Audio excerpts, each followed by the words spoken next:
Bayern football കോട്ടകളിൽ എച്ചുകുത്താൻ Bundesliga എന്ന അവരുടെ ലീഗിൽ എത്ര വർഷങ്ങളോളമായി ഒരു പതിറ്റാണ്ടോളം മടക്കി ഭരിച്ചവർ. അവർക്ക് മുകളിലെത്താൻ ആരും ആ ബുണ്ടസ്ലീഗയിൽ വളർന്നിട്ടില്ല എന്ന് ഓരോ വർഷവും അവർ എടുത്തു പറഞ്ഞുകൊണ്ടേയിരുന്നു. അവിടെ എപ്പോഴും ആധിപത്യം ഉറപ്പിച്ച അവർക്ക് അവിടെ സ്ഥിരമായിരുന്നില്ല. അതേ ബുണ്ടസ്ലീഗയിൽ മറ്റൊരു ടീം കൂടെ ഉണ്ടായിരുന്നു, അധികം കേട്ട് പരിചയം പോലും ഇല്ലാത്ത ഒരു ടീം, ബയർ ലെവർകുസൻ.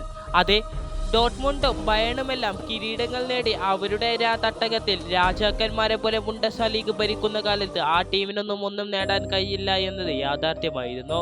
ഒരു നൂറ്റാണ്ടോളം അല്ലെങ്കിൽ ഒരു നൂറ്റാണ്ടിന്റെ മുകളിലോളം കിരീടം എന്തെന്ന് പോലും അറിയാതെ വളർന്നവരാണ് ബയർ ലെവർകുസൻ. ബയർ ലെവർകുസന്റെ ആരാധകരിൽ ഒരു തലമുറ വരെ കിരീടം കാണാതെ മടങ്ങി എന്നതായിരിക്കണം യാഥാർത്ഥ്യം. ഏതൊരു സീസൺ പോലെയും ബയേണിനെയും അതേപോലെ ഡോട്ട്മുണ്ടിനെയും മാത്രം പ്രതീക്ഷ കണ്ടായിരുന്നു ബുണ്ടസ്ലീഗ ആരംഭിച്ചിരുന്നത്. അതെ, പക്ഷെ ആർക്കും അറിയില്ലായിരുന്നു ചരിത്രങ്ങൾ മാറി തുടങ്ങിയിരുന്നു എന്ന്. ഇതാണ് ഫുട്ബോൾ. ഇവിടെ വലിയ ടീമോ ചെറിയ ടീമോ എന്നൊന്നുമില്ല. ഏറ്റവും കൂടുതൽ ആഗ്രഹമുള്ളവർക്ക് ലക്ഷ്യത്തേക്ക് എത്തിക്കാനുള്ള കഠിനാധ്വാനമുള്ളവരായിരിക്കും നേടുക. അത് വലിയ വലിയ താരങ്ങൾ അടിനിരഞ്ഞാലും എതിരെ 10 പേരിൽ 10 വിശ്വാസമുണ്ടെങ്കിൽ അവർ അത് നേടിയെടുക്കും. ബുണ്ടസ്ലീഗയിൽ ബയർ ലെവർകുസനെ കോച്ചായി എടുക്കുന്നത് സാബി അലോൻസോ ആയിരുന്നു. സാബി അലോൻസോ അന്ന് ടീമിലേക്ക് വരുമ്പോൾ ബുണ്ടസ്ലീഗിന്റെ പട്ടികയിൽ ഏറ്റവും അവസാനത്തിൽ നിന്നും 2ാമതായിരുന്നു ബയർ ലെവർകുസൻ. ഫുട്ബോളിൽ ഒരുപാട് കോച്ചുമാർ, ഒരുപാട് താരങ്ങൾ പിന്നീട് കോച്ചുമാരായി വന്നിട്ടുണ്ട്. സിനദീൻ സിദാൻ തുടങ്ങി ഒരുപാട് പേർ. അതിന്റെ പട്ടികയിലേക്ക് മറ്റൊരു നാമം കൂടിയായിരുന്നു സാബി അലോൻസോ. എന്നാൽ എല്ലാവരും ഒരേപോലെ മികച്ചതായിരുന്നില്ല. പലരുടെയും ആ ഒരു ആഗ്രഹം ഫ്ലോപ്പായി പോകുന്നത് ഫുട്ബോൾ ലോകത്ത് നിന്ന് നമ്മൾ ഒരുപാട് പേരുടെ കരിയറിലൂടെ കണ്ടതാണ്. പക്ഷെ അയാളുടെ കയ്യിൽ എന്തൊക്കെയോ മായാജാലമുണ്ടായിരുന്നു.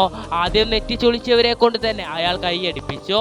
അതെ, ബയേണിന്റെയും റിയൽ മാഡ്രിഡിന്റെയും ഡിഫൻഡീവ് മിഡ്ഫീൽഡറും കളിച്ച സാബി അലോൻസോ തന്നെയായിരുന്നു ബയർ ലെവർകുസന്റെ കോച്ചായി വന്നത്. നമ്മൾ പറയാറില്ലേ, ചിലർ വരുമ്പോൾ ചരിത്രം മാറുമെന്ന്. അതായിരുന്നു പിന്നീട് ബുണ്ടസ്ലീഗയിൽ കണ്ടത്. 43 മത്സരങ്ങൾ, തോൽവി എന്തെന്ന് പോലും അറിയാത്ത ഒരു പടയോട്ടം. അതെ, ആലോചിച്ച് നോക്കൂ. വലിയ താരങ്ങളോ വലിയ പേരിലെ സുവർണ താരങ്ങളോ ഒന്നും അവരുടെ ടീമിൽ ഇല്ലായിരുന്നു. ഉള്ള താരങ്ങളെ അയാൾ വെട്ടിപ്പണിത് ഒരു സുവർണ താരങ്ങളാക്കി മാറ്റുകയായിരുന്നു. ഫുട്ബോൾ എന്ന മനോഹാരിതയിൽ എതിരാളികളെ തകർക്കാനുള്ള മികച്ച പ്ലാനുമായി അയാൾ ആ 11 താരങ്ങളെ കളത്തിലേക്ക് ഇറക്കുമ്പോൾ അയാൾക്ക് എന്തെല്ലാമോ അറിയാമായിരുന്നു. അതിൽ അയാളെല്ലാം ആ 11 പേരിലേക്കും പകർന്നിരുന്നു. അവർ ആ 11 പേരും അങ്ങനെ തന്നെ കളിച്ചു. അതെ, ഓരോ മത്സരം വിജയിക്കുമ്പോൾ പലരെയും അയാൾ ഞെട്ടിച്ചു കൊണ്ടേയിരിക്കുകയായിരുന്നു. 43 മത്സരങ്ങൾ തോൽവി അറിയാതെ അയാൾ വന്നപ്പോൾ ലോകമെമ്പാടും അയാൾക്ക് മുൻപിൽ തലകുനിച്ചു. താരങ്ങൾ കൊണ്ട് മാത്രമല്ല, കോച്ചുമാരെ കൊണ്ടും ഒരു ടീമിന്റെ ഗതി തന്നെ മാറ്റാമെന്ന് സാബി അലോൻസോയും കാണിച്ചു തരികയാണ്. എങ്ങനെയായിരിക്കണം ഇതുവരെ ലോക ഫുട്ബോൾ ഒരിക്കൽ പോലും കേൾക്കാത്ത ബയർ ലെവർകുസൻ എന്ന ടീം ഒരൊറ്റയടിക്ക് വിജയിച്ചു കയറിയത്. അതെ, ഓരോ ആരാധകരെയും നിശബ്ദമാക്കി അവർ ഉയർന്നു വന്നത് എങ്ങനെയായിരിക്കണം. അതെ, ആ 11 താരങ്ങൾക്കുമുള്ളിൽ ഒരു ചെറിയ കനൽ കെടുക്കുന്നുണ്ടായിരുന്നു. ബയർ ലെവർകുസൻ എന്ന ആ ഒരു ടീമിന്റെ തന്നെ ഉള്ളിൽ അങ്ങനെയൊരു കനൽ ഉണ്ടായിരുന്നു. ആരും ശ്രദ്ധിക്കാതെ പോയ കനൽ. പക്ഷേ കനലിനെ ഉണർത്താൻ അയാൾ തന്നെ വന്നു. ചരിത്രങ്ങൾ മാറ്റി ബയർ ലെവർകുസന്റെ തട്ടകത്തിലേക്ക് അയാൾ നടന്നു നീങ്ങിയപ്പോൾ അയാളുടെ ലക്ഷ്യങ്ങളെല്ലാം അയാൾക്ക് മുൻപിൽ ഉണ്ടായിരുന്നു. ആ ലക്ഷ്യങ്ങളിലേക്ക് എത്താൻ അയാൾക്ക് ഒരുപാട് സഞ്ചരിക്കേണ്ട ദൂരവും ഉണ്ടായിരുന്നു. ആ യാത്ര ഏറ്റവും മനോഹരമായ രീതിയിൽ തന്നെ അയാൾ അത് അവസാനിപ്പിക്കുകയും ചെയ്തിരിക്കുകയാണ്. അതെ, 117 വർഷങ്ങൾക്ക് ശേഷം ബുണ്ടസ്ലീഗയിലെ കിരീട ജേതാക്കളായിക്കൊണ്ട് ബയർ ലെവർകുസൻ വിജയിച്ചിരിക്കുന്നു. നൂറ്റാണ്ടുകളുടെ ചരിത്രം പറയുന്ന അവരുടെ കാത്തിരിപ്പിന് ഇതാ വിരാമം വന്നിരിക്കുന്നു. ഇതാണ് ഫുട്ബോളിന്റെ ഏറ്റവും മികച്ച ദൃശ്യവിസ്മയം.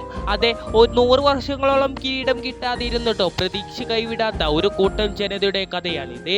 ഇതൊരു കൂട്ടം ജനതയുടേത് മാത്രമല്ല, ഇപ്പോൾ കിരീടം എന്നത് സ്വപ്നം പോലും കാണാൻ കഴിയില്ല എന്ന് പലരും വിധി എഴുതിയിട്ടും അവരുടെ ഉള്ളിൽ ഒരിക്കലെങ്കിലും അവർ ആ കിരീടം നേടുമെന്ന് ഒരുപാട് ആഗ്രഹിക്കുന്ന ഒരുപാട് ടീമുകൾ ഈ ലോകത്തിന്റെ നാനാഭാഗത്തുമുണ്ട്, നമ്മുടെ കേരള ബ്ലാസ്റ്റേഴ്സ് വരെ. അതെ, ഫുട്ബോൾ ഇങ്ങനെയാണ്. ഈ വർഷമല്ലെങ്കിൽ അടുത്ത വർഷം ഓരോ സീസണിലും തങ്ങളുടെ ടീം കിരീടം നേടുന്നത് ആഗ്രഹിച്ച് സ്വപ്നം കണ്ട് ഓരോ ആരാധകരും കിടന്നുറങ്ങും. ഒരു പക്ഷെ അതൊന്നും നടക്കില്ല. തങ്ങൾ അത്രയും ആഗ്രഹിച്ച ടീം ഒരുപാട് നിരാശ മാത്രം തരും. ഒരുപാട് മത്സരങ്ങളിൽ തോൽപ്പിക്കും. അതെ, കൂട്ടുകാർ വരെ തന്നെ കളിയാക്കാൻ തുടങ്ങും. ഈ ടീമിന് ഇതുവരെ പുരോഗമനമൊന്നുമില്ലേ എന്ന്. പക്ഷെ ഒരു നാളുണ്ട്, എല്ലാ ടീമിനും ഏത് മൂലയിലുള്ള ഏതൊരു ടീമിനും എല്ലാം ഒരു ദിവസം വരും. അവരുടെ കാലത്തിലെ അവരുടെ ചക്രവാളത്തിലെ ഏറ്റവും മനോഹരമായ ദിവസങ്ങൾ, അവരുടെ ചരിത്രത്തിൽ സ്വർണ്ണ തൂലികളാൽ എഴുതിയ ദിവസങ്ങൾ. ആ ദിവസങ്ങളിൽ അവർ മതിമറന്ന് ആഘോഷിക്കും. അതെ, അവരുടെ ഏറ്റവും മനോഹരമായ നിമിഷങ്ങൾ അവരെ പങ്കിടും. അത് ലോക ഫുട്ബോൾ പിന്നീട് എന്നേക്കും ഓർക്കുന്ന ഒരു ചരിത്രമാക്കി തീർക്കുകയും ചെയ്തു. അതെ, ഇതേപോലെ തന്നെയാണ് ഇപ്പോൾ ബുണ്ടസ്ലിഗ ലീഗിൽ നമ്മൾ കണ്ട ബയർ ലെവർകുസന്റെ ഒരു ജോഡിയും. അതെ, അവർ ചരിത്രം സൃഷ്ടിച്ചത് തന്നെയായിരുന്നു. ആരും കേൾക്കാതെ പോയ ബയർ ലെവർകുസൻ എന്ന ടീമിനെ അയാൾ ഉയർത്തിക്കൊണ്ടുവരിക തന്നെയായിരുന്നു. അതെ, ആ 11 താരങ്ങളെയും കളത്തിലേക്ക് ഇറക്കി വിട്ട സാബി അലോൺസോ എന്ന കോച്ചിന് 10-10.